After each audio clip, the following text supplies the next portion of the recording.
भगवान बोले हैं हमारे साथ में रास रचाओगी, मुझे कोई तकलीफ नहीं है, लेकिन गोपियों कम से कम इतना तो सोचो मैं अकेला हूं और तुम। गोपियां बोली ये तुम जानो, वादा तो सबसे किया है ना अपने, तो सबके साथ में नृत्य करना पड़ेगा। तो भगवान ने क्या किया,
भगवान श्याम सुंदर गोपियों के साथ में नृत्य करने लगे।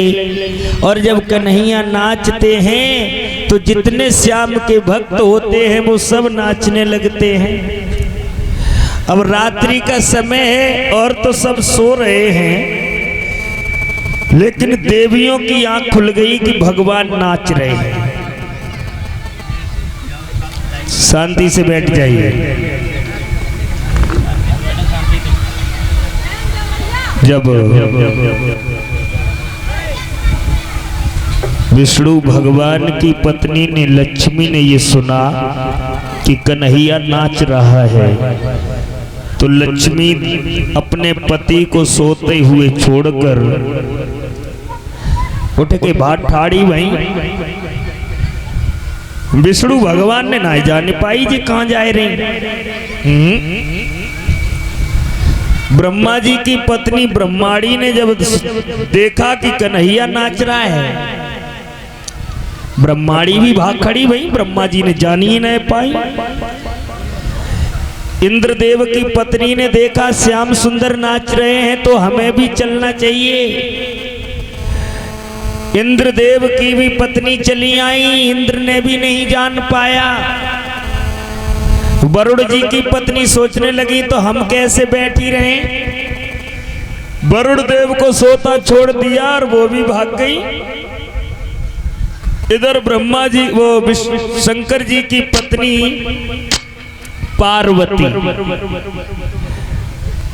पार्वती जैसे ही भोले बाबा के पास से उठी, सोचने लगी कि हमें भी रास देखना चाहिए, भगवान नाच रहे हैं।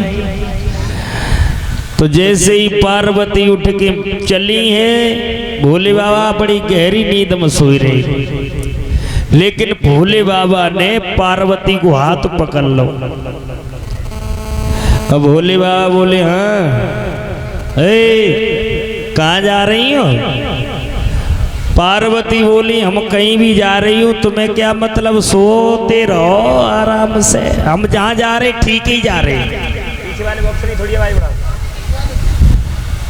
आप सोते रहिए, मैं जहाँ जा रही हूँ ठीक जा रही हूँ।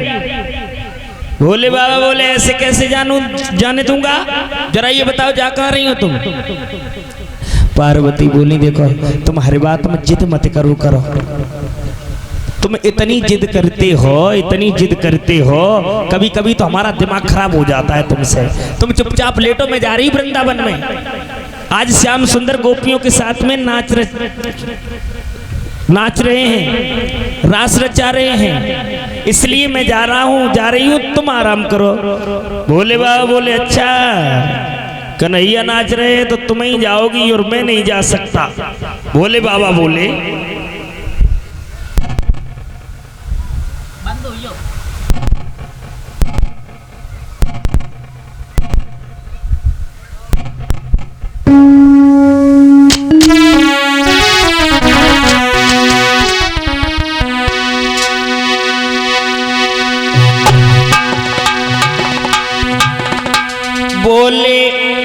गौरा से एक दिन यूं भोला और प्यारी हम भी जनाना बनेंगे।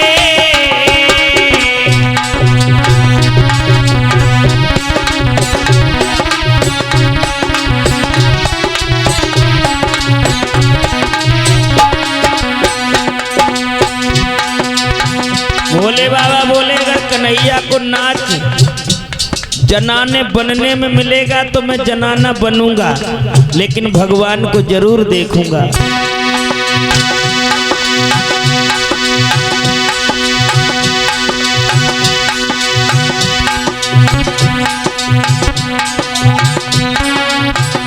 बोले गौरा से एक दिन यूं भोला प्यारी हम भी जनाने बनेंगे।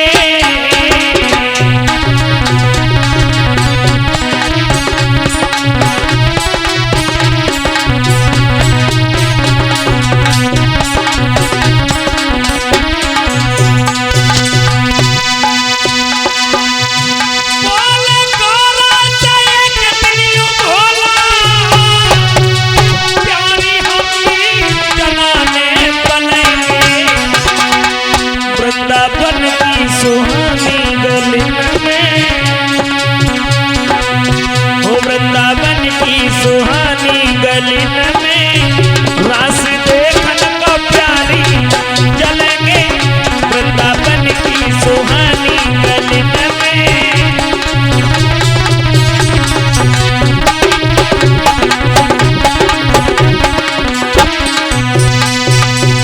भोले बाबा बोले मैं भी चलूंगा। कन्हैया को नाच मुझे भी बहुत अच्छा लगता है। जहां भगवान नाच रहे हैं चारों तरफ प्रभु ने लड़कियों को खड़ा कर दिया कि कोई भी चोरी से मर्द अंदर ना आ जाए। जैसे ही भगवान की लड़कियों ने पहले पार्वती को रोका और गोपियों ने पार्वती से एक बात कही, अरे देखन में सुंदर लगती हो,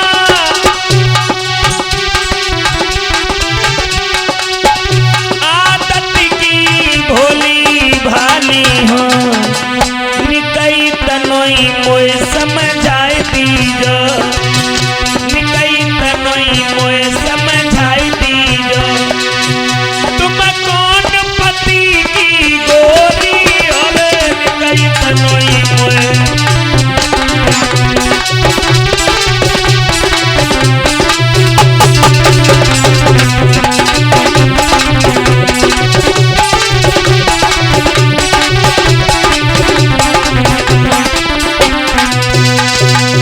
लड़कियों ने ये कहा देखने में बहुत सुंदर हो, लेकिन ये नहीं पता चलता है कि तुम कहां से आई हो, किन की पत्नी हो, जरा बताओ। तो पार्वती ने कहा मैं कैलाश पर्वत से आई हूं और भोले बाबा की पत्नी हूं, और सुनो रास देखना है, मुझे अंदर जाने दीजिए। लड़कियों ने कहा चलो। और जैसे ही लड़कियां अंदर घुसी, भोले बाबा साड़ी पहने हैं, जनाना रूप बनाए हैं। अब जैसे ही भोले बाबा अंदर घुसना चाहते हैं, सोई लड़कियों ने रोक लिया और बोले ठहरो, तुम कहां से आई हो, तुम्हारे पति को नाम का है, तुम्हारे रहने की जगह कहां है। अब भोले बाबा ने सोची अगर एक शब्द भी हमने कह दिया तो ये पहचान लेंगी। सो बोले ही ना है, घूंघट मारे हैं। लड़कियां बोली जब तक बताओगी नहीं तब तक हम तुम्हें अंदर जाने नहीं दूंगी। पार्वती ने पीछे मुड़ के देखो तो भोले बाबा तो वहीं खड़े हैं। तुरंत लौट के गई। पार्वती बोली क्या बात है, अंदर क्यों नहीं जाने दे रही? जवाब दिया है देखो हम तुम्हें तो जानते हैं, पार्वती हो, और ये तो समझ में ही नहीं आती हैं कि ये हैं कौन, कहां से आई हैं, इनके पति को नाम का है। सोई पार्वती झुझराए के बोली हमने 50 बार मना करी कि तुम संग मत चलो, लेकिन तुम ना माने। अब बताओ हम जिनसे कहें तो कहें का? भोले बाबा ने इशारा किया और जकई ऐसो करो कछु कह दो। हाँ अबे हमारो काम ना है बहु है तो कछु कहो। और जब हमारा काम निकल जाएगा फिर वही रिश्ता हो जाएगा। और ये 51 रुपए संतोष उर्फ पप्पू यादव नगरिया, 51 रुपए संजेश यादव ग्राम मंझा, ये 51 रुपए भगवान के चरणों में दान करते हैं। भगवान भैया को समाज का सम्मान माया से भंडार भरे रखे। भोले बाबा तो कुछ बोले नहीं। पार्वती ने लड़कियों से कहा सुनो बहन ये कौन है? कि मेरे बेटा की वो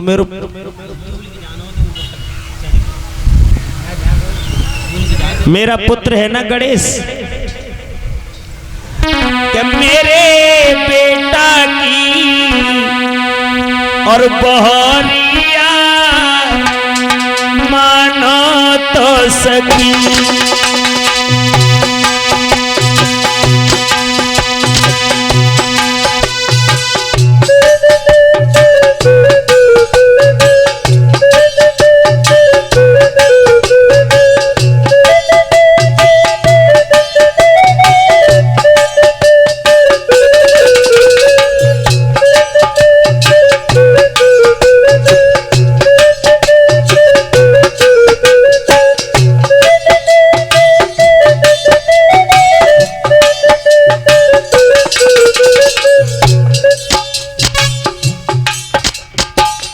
पार्वती ने एक बात कही, ये जो मेरा पुत्र है ना छोटे वाला गणेश, ये गणेश की पत्नी है। कुछ दिन पहले मैंने कुमार की घर में करी सगाई, और यद सुंदर बेटा की दुल्हन मेरे अंगना में आई, पूजी ससुर की दहरिया मान तो सकी। चाहे गणपति ओ मेरे बेटा की दहरिया मान तो सकी।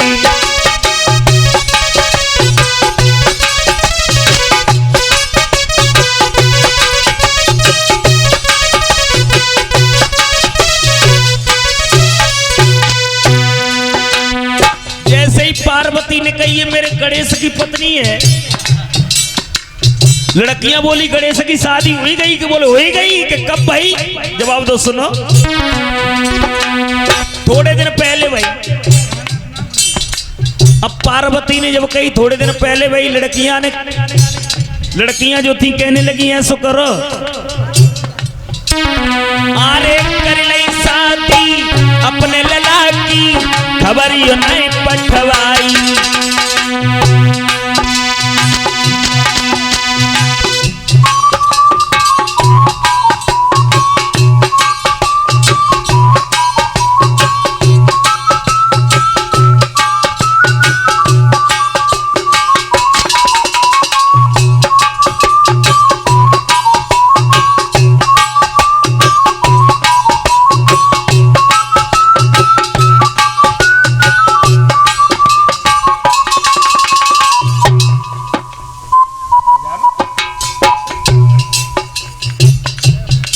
और ये 101 रुपए रंजीत, रामू, अनुज, नरेश, ऋतिक लंगुरिया लाए थे मटका कुल्फी। अरे भैया ये क्या लिख के भेजते हो? क्या बुरा किया करते हैं जो प्रेमी लोग प्रेम में जान दिया करते हैं, तो इसका क्या सुनाते हैं हम बताइए।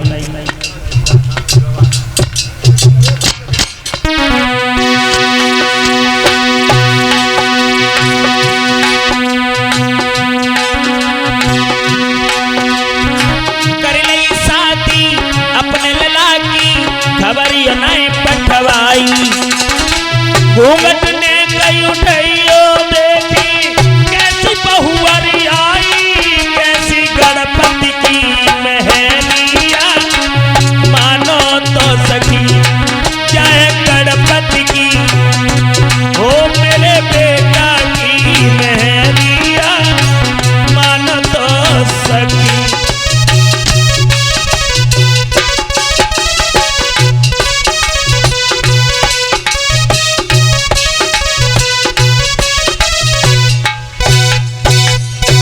जवाब दिया ये मेरे गणेश की पत्नी है और ये 50 रुपए श्रीमान सुरेंद्र आंसू।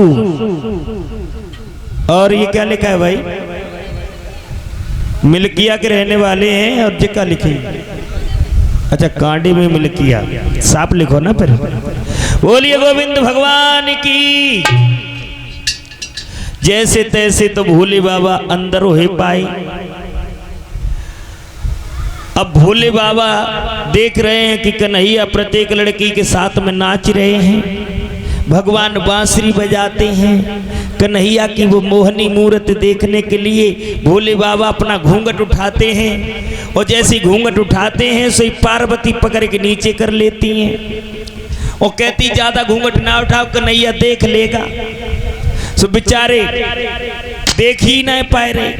सो भोले बाबा ने चुनरिया जो पे ओढ़े रहे वो एक लंग फेंकी हाथ में परे और जवाब दिया बाजी बा कन्हैया, अरे करिया करिया मोहननी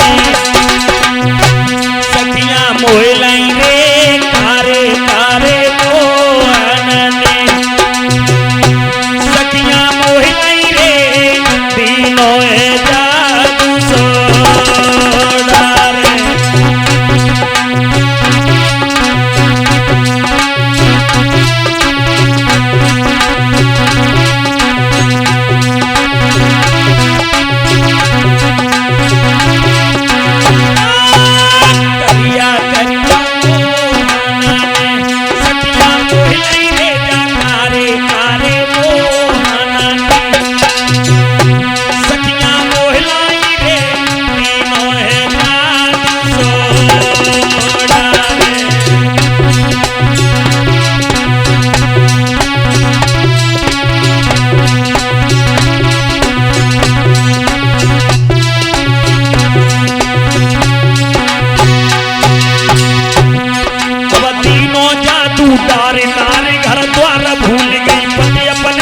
छोड़ श्याम के संग नाच रही रे। अरे तीनों जादूकार नारी घर द्वार भूल गई, पति अपने को छोड़ श्याम के संग नाच रही रे। अरे नाचे कृष्ण कन्हैया सखिया फेरी फेरी बजाई रो सुंदर लला बसुरिया।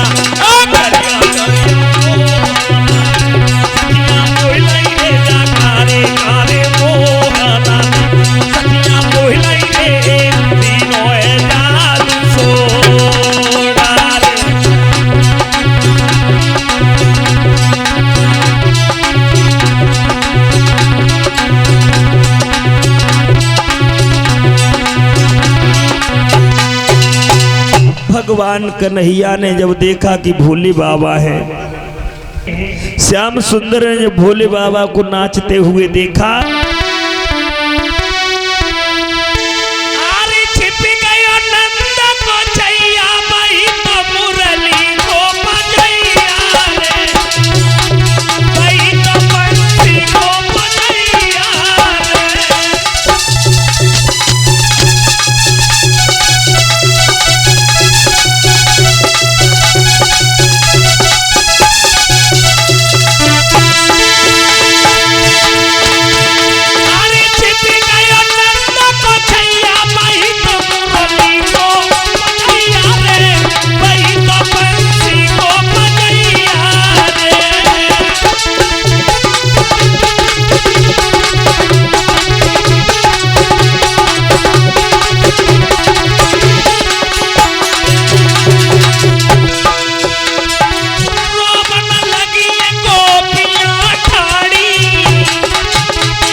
भगवान वहां से अंतर्ध्यान हुए तो उस जगह पर अंधेरा छा जाता है। सब गोपियां रुदन करने लगी, भगवान को याद करने लगी हैं। तो श्याम सुंदर फिर से उपस्थित हुए हैं। भोले बाबा दर्शन करते हैं और भोले बाबा का वहां पर एक नाम रखा गया, शर्म न आई श्याम को वो देख की निहारी।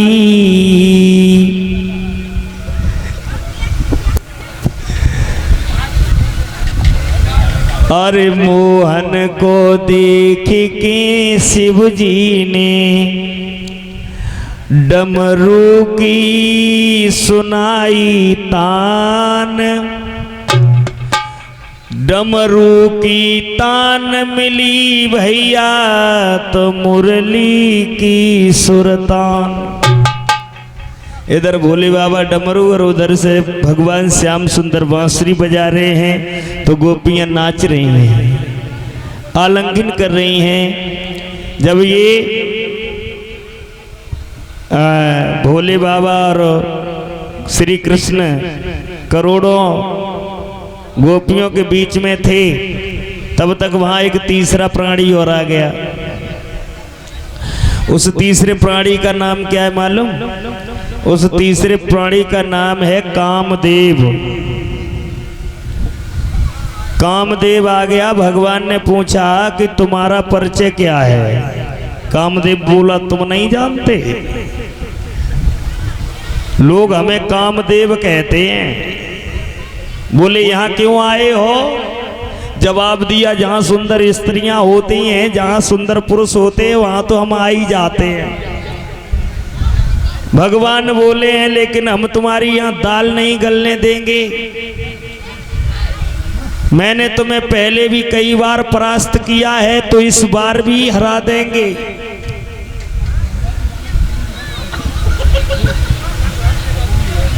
भगवान ने जब ये कहा तो कामदेव बोला है कि आज तो मैं जीत कर जाएंगे, आप हार के जाएंगे। क्यों? क्योंकि आज हजारों स्त्रियों के सामने आप नाच रहे हैं। भगवान ने कहा, अरे मूर्ख कामदेव, तुझे ये नहीं मालूम है कि मैं तेरा पापा लगता हूं। और भगवान ने और अपनी शक्ति से मोहन ने और कामदेव को बांध दिया। योगी राज की योगी भाषा ने पूरा बहकर काम दिया।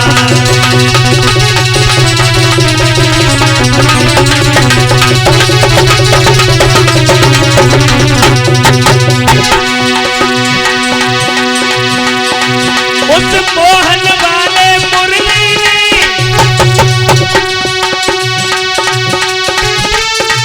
उस मुरली वाले मोहन ने वहां पर एक ऐसा काम किया और अपनी शक्ति से मोहन ने अपने काम को बांध दिया।